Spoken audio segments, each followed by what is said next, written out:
My brother took my business idea, my investors, and half my team, then showed off his success at every family dinner while everyone cheered him. I let him believe he won and kept quiet for 2 long years.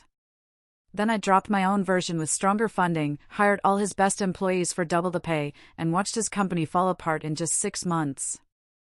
Now he's begging me for a job. I never thought a simple text message could unravel my entire world. But when it landed, an innocent snapshot of a UI dashboard, I set in motion a chain of events that would force me to confront my family, my ambition, and the brother I thought I knew. The air that Thanksgiving evening was crisp, thick with the scent of burning leaves and turkey, a false sense of peace hanging over my parents' porch in our quiet hometown. Inside, the usual family chaos reigned, but out there, under the stars, it felt like just the two of us again, 2 brothers sharing secrets over a couple of beers. I'd always been the quiet one, the observer. My name is Ethan, and I'm 32 now, but this story began when I was 29, newly back from 5 years grinding in the Los Angeles startup scene. I'd returned with a backpack, a laptop, and an idea I truly believed would change things for freelancers, an idea I'd poured my soul into. My family, though, they celebrated loud. My older brother, Derek, was the undisputed golden boy. Star athlete, a big-name college degree, charismatic to a fault, always on. My parents hung on his every word, beamed at his presence, and measured my quiet successes against his public triumphs. When I landed a 6-figure freelance contract, I once heard my mom say, "That's nice. Derek just got promoted again." It didn't matter that I was bootstrapping through the brutal tech world while he bounced between cushy jobs thanks to connections. He had the charm, I had the laptop. You can guess which they valued more. But I wasn't bitter, not then. I just wanted to build something real, something that was mine. My return wasn't a retreat. I'd spent 3 years building scalable productivity tools, apps that automated onboarding, streamlined scheduling, cut digital clutter. Nothing flashy, but profoundly useful, profitable. My latest project, the one that ate my late nights and weekends, was a comprehensive workflow tool for freelancers, contract templates, invoice automation, deadline tracking, even light AI for pricing. It was ambitious. It had potential. I'd come home to build it where costs were lower, where I had a small, trustworthy network.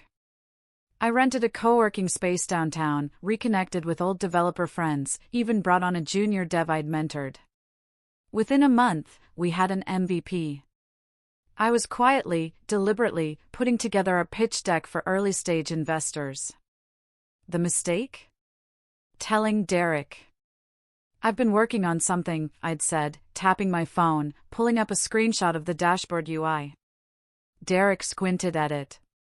"Looks clean." "What is it?" I explained.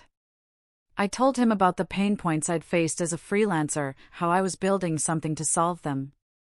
I walked him through the flow, the pricing model, the competitive edge. I even mentioned the name I was toying with, Freelance Flow. His eyebrows went up. "Damn, Ethan. That's actually smart. Like, real business potential." I smiled, genuinely surprised by the praise. "Yeah, I think so too. What stage are you at?" "MVP's done. Talking to seed investors next week. If all goes well, I could be hiring by February." He nodded slowly, took a long sip of his drink. "You ever thought about marketing?" "Of course. Content funnels, SEO, a few influencer partnerships in the pipeline." He grinned, that same sly grin he used to get when he found a shortcut in a board game. "Man, if you need help with that, let me know. I've been running ad campaigns for that real estate firm, remember? I've got contacts." I should have stopped there. Politely nodded, changed the subject. But I was stupid. I wanted to believe he genuinely wanted to help. "Actually, yeah, when we get to that stage, I'd love your input." He clinked his glass against mine. "Then we'll make it big, bro." I didn't think much of it after that. The night ended with our dad toasting Derek for always bringing the family together. It wasn't until 6 weeks later that I got the first inkling something was off. Scrolling LinkedIn during lunch, I saw a post from Derek. A launch announcement. New startup, new logo, helping freelancers take control of their business. Same color scheme, same layout, same feature list. Almost word for word. My heart started pounding. I clicked the link. The website looked like a polished version of my early prototype. Flashier, more buzzwords, fewer actual features, but undeniably mine. Then I saw the name, Freelancer Pro. I couldn't move. I just sat there, staring at my screen like it had personally betrayed me. I refreshed the page. It was real. It was public. And it had already been shared by 3 mutuals, including a guy I'd planned to pitch that very week. I messaged Derek, trying to keep my cool. Hey, saw your new project. Looks familiar. Can we talk? He didn't reply for hours. When he finally did, the message was maddeningly casual. Haha. Yeah, man. I remembered your idea and thought it had potential. Didn't think you were moving fast on it, so I took the initiative. Hope that's cool. Hope that's cool? It was like someone had crawled into my brain, taken the best parts, slapped a new name on them, and paraded them around like a personal trophy. I felt sick. I called him. No answer. Again, straight to voicemail. That night, I barely slept. Pacing my Echo Park apartment, alternating between disbelief and rage. The worst part wasn't just the theft. It was how casual he was about it, as if he had every right to take what I told him in confidence. The next week was a blur. 2 developers I'd been talking to had already accepted offers from Derek. He'd offered them higher pay, stock options, and said, "This train is leaving the station. Better jump on now." One potential investor ghosted me. Another politely declined, saying they'd already committed to a similar space. I kept grinding, kept building, but it felt like trying to climb a mountain while someone shoveled dirt into my face. And every time I saw Derek at family gatherings, even a random run-in at a coffee shop, he'd flash that same smirking confidence. He started posting selfies with his team in our city's trendiest co-working space, using hashtags like #DisruptTheGame and #BuiltNotBot. My parents were thrilled. My mom kept saying, "Isn't it great that both of you are in tech now?" Dad would add, "Derek says his app just hit 10,000 users. He's always been the one with the business mind." They didn't know, or they didn't care. Or maybe it was just easier to keep pretending Derek was the genius and I was the quiet one. But I wasn't going to stay quiet forever. I just needed time. And, as it turned out, I had a plan. The months that followed felt like watching someone else live the life I'd built for myself. Derek's company, Freelancer Pro, took off. Faster than he probably expected. He landed a big feature in a regional startup blog called the Local Tech Golden Boy. Every family dinner turned into a celebration of his genius. I'd sit there, chewing my food, while my mother bragged about Derek's growing team and his brilliant idea to help the little guy. My dad would slap him on the back, proud that at least one of his sons understood business. It was like watching someone plagiarize your novel, get a movie deal, and win an award for originality, all while you're told to smile and be supportive. I tried to keep my distance, but it's hard when your family insists on weekly get-togethers, constantly dragging you back into the same circle that had already chosen their favorite son. I didn't want to be bitter. I didn't want to care. But every time Derek opened his mouth, it got harder to ignore how much he'd taken from me, and how little anyone seemed to notice. The worst part? He didn't stop at the idea. One afternoon, I got coffee with Kevin, a back-end dev who'd helped me test early builds of Freelance Flow. We hadn't talked in a while, and I was hoping to bring him back on board. He looked sheepish the second he sat down. "Look," he said, "I need to be honest with you. Derek reached out last month. Said he was looking for a new lead dev, offered me 20% more than what I make now. And I took it. I nodded slowly. I didn't blame Kevin. I blamed the guy who'd built his whole business model around poaching from mine. But what Kevin said next knocked the wind out of me. He showed me some old mock-ups. The ones you and I worked on. The UI flow, the client dashboard. Said they were his early prototypes. I blinked. My prototypes? Kevin shrugged helplessly. He said he built them with someone back in Los Angeles, but didn't name names. I figured he had some right to them. Maybe you guys partnered at some point. I leaned back, staring at the table. Blood rushed to my face. Derek wasn't just stealing the concept. He was stealing credit for the actual designs. The hours I'd spent refining that interface, testing layouts, analyzing competitor weaknesses, all of it rewritten under his name. He didn't even change the code, Kevin added after a beat. I checked the early CSS. It's yours. Down to the weird spacing bug you told me about. I didn't finish my coffee. I just thanked Kevin and walked out, my head buzzing with static. That night, I pulled up Derek's app and started digging. I don't know what I expected. Maybe some original improvements, some innovation that would make all this hurt less. But it wasn't there. It was just my skeleton dressed up in buzzwords and flashy buttons, pumped full of seed money and dripping with arrogance. That's when I hit my first wall. I'd lost my lead devs. I'd lost my early backers. Even my own network had been pulled into his orbit, charmed by the polish and momentum. I tried launching quietly anyway, but the first wave was a disaster. Bugs. Low signups. A few early adopters dropped off after discovering Derek's app did the same thing, only more stable, more marketed, more funded. I wanted to scream, but I didn't. I just shut the lid of my laptop and stared at the ceiling. For the first time in years, I questioned whether I even belonged in this space anymore. And that's when the real blow landed. It was my mom's birthday, a big family dinner at a fancy steakhouse. Derek insisted on organizing it. Private room, formal invites, even a photographer. I almost didn't go, but guilt got the better of me. When I arrived, everyone was there, my parents, aunts, uncles, cousins, even some of Derek's coworkers who'd become family friends. I greeted my mom, handed her a small gift, a vintage necklace I knew she'd like, and tried to disappear into the background as usual. Derek showed up 20 minutes late, loud, laughing, a wine bottle in one hand, his girlfriend in the other.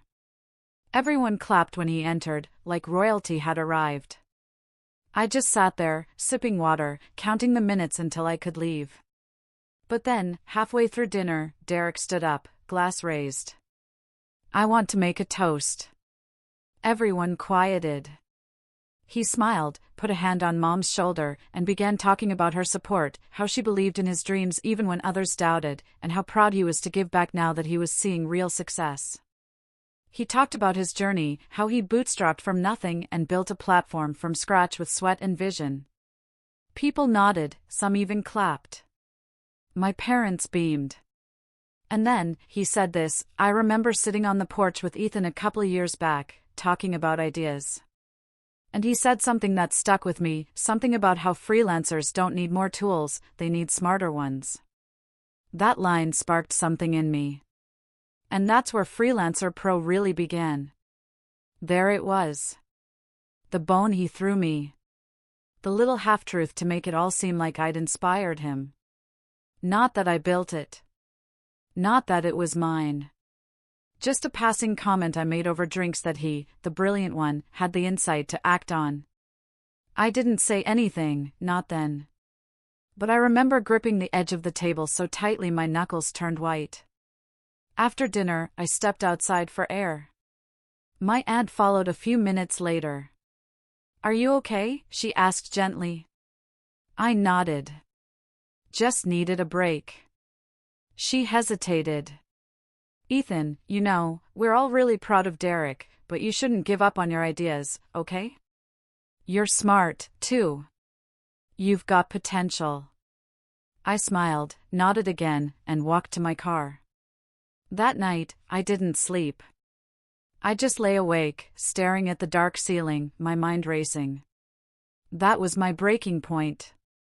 It wasn't just the incident. It was the fact that everyone let him do it. The fact that my own family saw me as the supporting character in my own story. The fact that even my attempts to stay silent were being rewritten as passive admiration. So, I made a decision. I shut down Freelance Flow. I archived every file, cleared out the co-working space, and vanished from the local tech radar. Let them think I was done. Let them laugh about how Derek had won. Let them forget about the quiet one who just played with computers in his room. I would disappear from their world, and I would build something better. Not out of spite, not out of pettiness, but because I was done playing fair with people who only saw value in the loudest voice. 2 months later, I flew back to Los Angeles. That's where things started to change. But they wouldn't see that until it was too late. When I landed at LAX, I didn't have a master plan. I had a duffel bag, a worn-out laptop, and a chip on my shoulder the size of my brother's ego.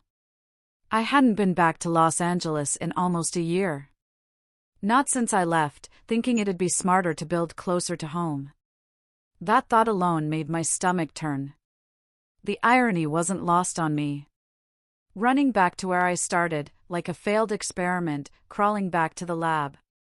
I rented a shoebox apartment in Echo Park. 4th floor walk up, no elevator, a heater that groaned like it was personally offended by the cold. But the rent was cheap by Los Angeles standards, and it was enough for what I needed. I wasn't there to play tourist or hang out in trendy cafes, posting #hustle-life selfies. I was there to disappear, rebuild, and rise in silence. For the first month, I did nothing but read and write code. No job hunting, no investor calls. No social media. I ghosted group chats, ignored family texts. I needed the noise gone. I needed to sit in the silence of my own thoughts, as uncomfortable as that was. I'd been burned, humiliated, outpaced by someone who didn't even understand the product he was building. I needed to feel that. And I did, for weeks. But it didn't break me. Because beneath the shame and the bruised ego, there was something else brewing, something sharper. I knew where Derek's version of my idea was headed. I watched it quietly from the shadows. I subscribed to his app under a fake email, poked through the features. Flashy updates, surface-level polish, but no real substance. He was expanding too fast, too wide. I saw him announcing new features weekly on LinkedIn, features that weren't stable yet, features that felt more like ideas tossed together by a marketing team than anything built with real user empathy. And worst of all, he was burning through cash like it was monopoly money. I knew because I knew him. Derek was allergic to patience.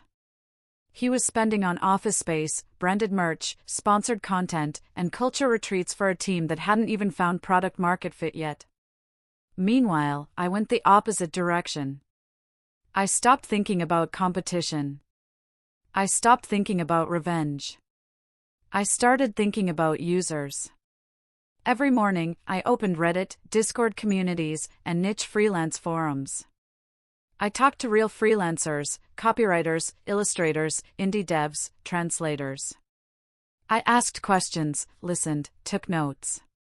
What sucked about their current tools? What workflows were clunky? What costs made them hesitate to grow? One thing kept coming up: fragmentation. Everyone was juggling 10 different apps for time tracking, client management, contracts, invoices, and project delivery. And they hated it. That became my new angle. Not just a dashboard for freelancers. A command center. One login, one interface, one place where everything just flowed. So I got to work. I renamed the project. No more Freelance Flow. That chapter was burned. I needed something bolder, something that wouldn't be confused with a bootleg knockoff. I called it Solo Core. It started simple, clean UI, no gimmicks, just a tight, fast tool that let you onboard clients, track project stages, get paid, and automate the boring parts. But behind the scenes, I was laying the groundwork for something deeper, an AI assistant that would learn your preferences and help you run your solo business like a one-person agency. By month 3, I had a functional alpha build, but I didn't rush to market. This time, I tested everything. I invited 10 freelancers I'd met in Discord servers to try the tool for free and give brutally honest feedback. I told them, I don't want compliments. I want complaints. And they delivered. The UI was too busy. The calendar sync was glitchy. The AI felt too robotic. I took every note personally, then rewrote the backend twice over. In the meantime, I started reaching out to the right kind of investors. Not the guys who just wanted to throw money at something shiny, but the ones who understood the grind. I pulled favors. I reconnected with a mentor from my first startup who once told me, "Ethan, you don't need to be the loudest guy in the room, just the one who never leaves." He introduced me to 2 angel investors who specialized in bootstrap founder projects. One of them used to freelance himself. That helped. They didn't ask for flash. They asked for numbers, feedback, retention. I showed them everything, the usage data, the raw testimonials, the rebuilds, the pain points I'd solved, not just with guesses, but with research. They were impressed. 1 month later, I had $400,000 in early-stage funding. I cried when the wire hit my account. Not out of joy, out of relief, because for the first time in 2 years, someone believed in my version of the idea. But I still wasn't ready to go public. Instead, I used the funding to do what Derek never did. I built a team slowly, carefully. I found a brilliant UX designer named Sophia who'd spent years freelancing herself and understood the exact daily chaos Solocore was trying to fix. I hired a developer from Seattle I met on a late-night Discord call, who rewrote the AI engine from scratch to feel more mentor than machine. And I brought back one familiar face, Kevin, the guy Derek had poached from me. He'd burned out after 6 months working under Derek's visionary leadership. Apparently, the team had been churning out rushed updates to hit artificial milestones for investors, and the culture had turned toxic fast. When I messaged him, his reply was instant, "I've been waiting for this." I paid him more than Derek ever did, and I gave him a stake. Over the next 6 months, Solocore transformed from a scrappy rebuild to a quiet powerhouse. No ads, no social blasts, just word of mouth, organic growth, and invite-only access. Every new user had to be referred by an existing freelancer. That gave it a sense of exclusivity and trust. Within 4 months, we had a 92% retention rate and a waiting list of over 6,000 freelancers. And I still hadn't told a soul in my family. They thought I'd failed, that I'd tapped out, that Derek was the only tech success in the family. They sent me photos of his company holiday party, his new branded hoodies, even a billboard he paid for downtown just to flex. I said nothing. I just replied with a thumbs-up emoji and got back to work. Then something happened. A popular YouTuber specializing in freelance tech tools did a surprise review of Solocore. I didn't send it to him, a user on his Discord had recommended it. He called it the cleanest, smartest tool I've used in years and said it felt like someone finally built a platform for us, not for the pitch deck. Overnight, our waiting list tripled. That was the first time Derek noticed something was off. I know because he emailed me. Subject line, "Is this you?" All he wrote was a link to the video and a question mark. I didn't reply. Because it didn't matter what he knew. He had built a tower out of borrowed bricks, all flash, and no foundation. And while he was busy climbing it, I was digging tunnels underneath. But I wasn't done yet. Because if I was going to do this right, I needed to hit him where it hurt. Not with a lawsuit, not with some online takedown. I was going to do it with silence and with strategy. Because Derek's company was starting to crack at the seams, and he didn't even know it yet. And what I was planning next would leave him no choice but to watch everything collapse. But first, I had one more piece to move into place. The setup began the moment I stopped seeing Derek as my brother and started seeing him as a business problem. Don't get me wrong, this wasn't about spite anymore, at least not in the way it used to be.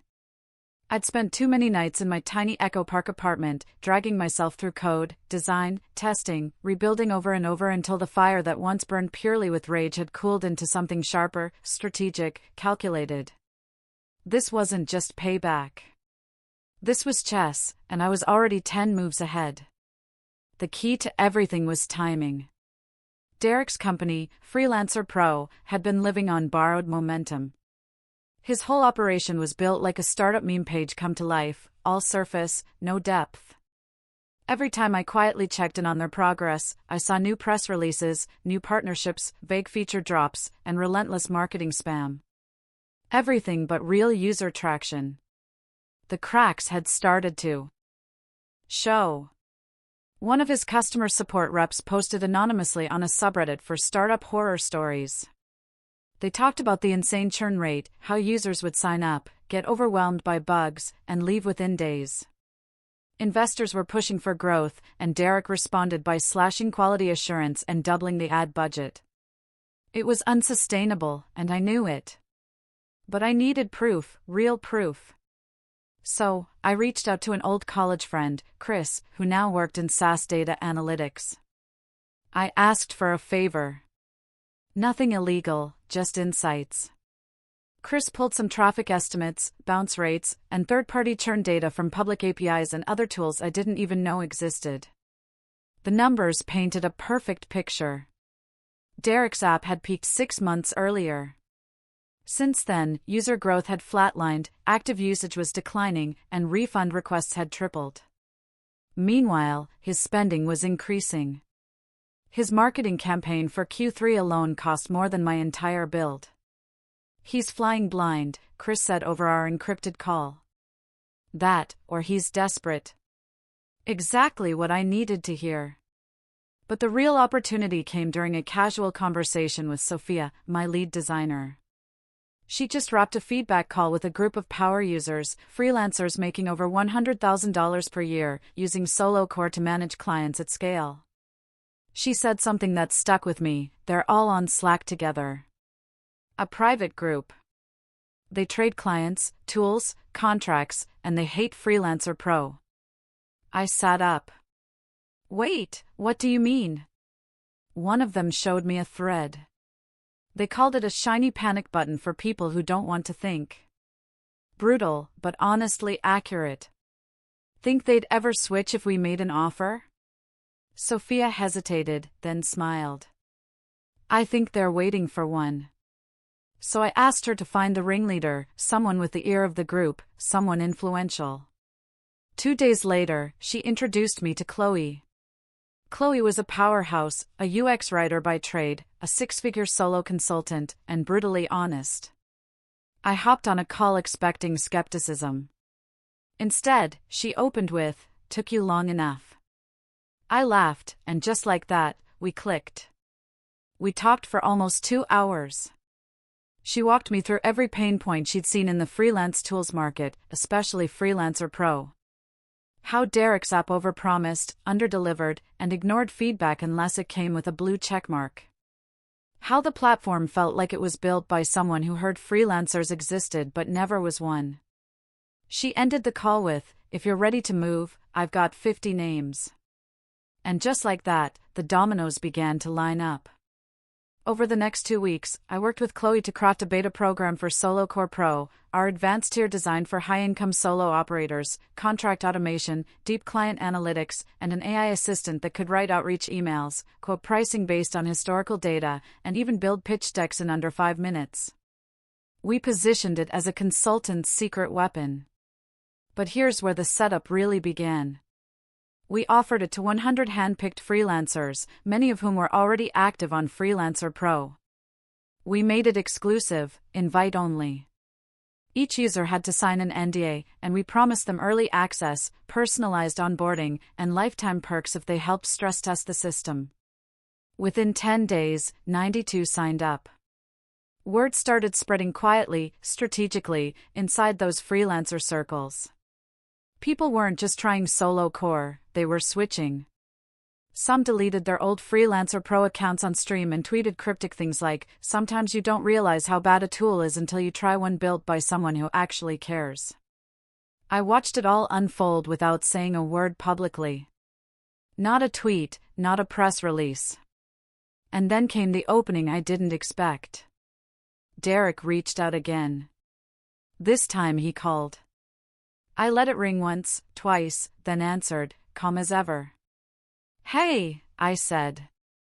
"Hey, bro," he replied, casual as always, like we hadn't spoken in over a year. "You got a minute?" "Nothing," I said, letting the silence work. He finally added, "I've been hearing things." "Oh, yeah, man. People are talking about some new thing. Solo core, that's you, right? I don't really talk about work with family anymore." He chuckled. "Come on, Ethan. It's just us." "I know it's you. I've had 2 users tell me they jumped to it. Said it's cleaner, smarter, AI or something." I didn't respond. Then he sighed and said, "Look, we should grab coffee. Talk strategy. Might be ways to, I don't know, collaborate." I almost laughed. "Collaborate? You mean like last time?" I asked, the smile obvious in my voice. There was a pause on his end. A long one. "That wasn't what it looked like," he said eventually. "No," I replied.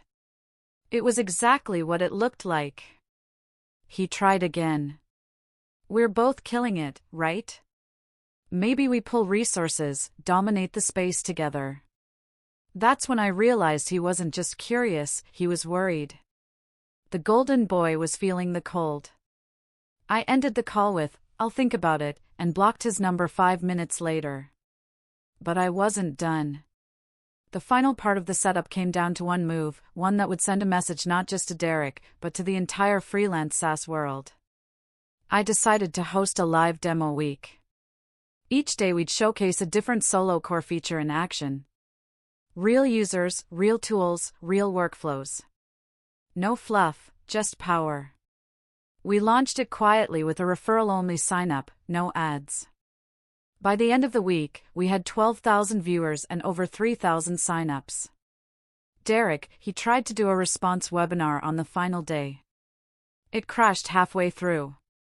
People complained about audio bugs, broken features, and some even said publicly that they were done with Freelancer Pro. The setup was complete. His users were now our users. His team was cracking under pressure. His name was starting to lose its shine, and I hadn't even gone public yet. But the final blow, that was coming, and when it landed, it would make everything he'd built collapse under its own stolen weight. Derek never saw the final move coming.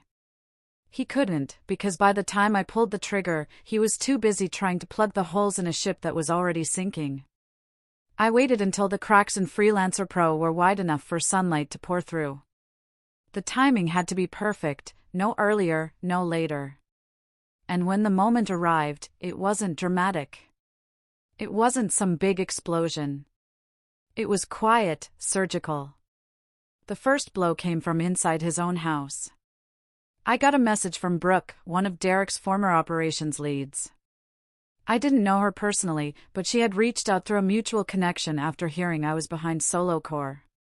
She had been with Derek since the early days and had seen everything, the rushed launches, the missed payrolls, the shallow updates dressed in buzzwords.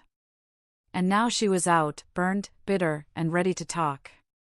We met in a quiet cafe in Santa Monica. I stayed because I believed in the product, she said, stirring her coffee slowly.